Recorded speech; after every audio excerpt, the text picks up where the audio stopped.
Hello friends, Hindi বলা হয় মোগরা ফুল, আপনারা সবাই চেনেন, বা বেলি ফুল। গাছটা কিন্তু লতানো, তাই বেশি করে আমি প্রুনিং করে করে একাধিক যখন শাখা ছিল সব কটা শাখাকে একসঙ্গে শক্ত করে বেঁধে দিয়েছিলাম। এখন আর গাছটি লতানো নয়। গাছটিতে যখন ফুল আসতে শুরু করবে তখন মনে করে কিন্তু একটু পটাশ জাতীয় খাবার দিয়ে দিবেন। আমি তাই করলাম কি, 1 চামচ পটাশ দিয়েই দিলাম। গাছটির পাতাকে সবুজ ঘন করার জন্য অবশ্য আমি মাঝে মাঝে অ্যাপসম সল্টের স্প্রেও করে দিই। আর গাছটিকে কিন্তু একটু রোদেই রাখার চেষ্টা করি, কিন্তু অতিরিক্ত রোদ বা অতিরিক্ত বৃষ্টি কোনটাই গাছের পক্ষে ভালো নয়।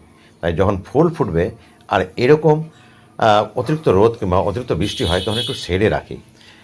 আর শীতকালে কিন্তু সবসময় বাইরেই রাখি। গাছে ফুল হয়ে যাওয়ার পরে ছোট্ট করে প্রুনিং করে দিই। এভাবে করে দেখুন, দারুণ ফুল ফুটবে। এর সুগন্ধি আপনাকে মোহিত করবে। ভালো লাগলে একটি লাইক দেবেন।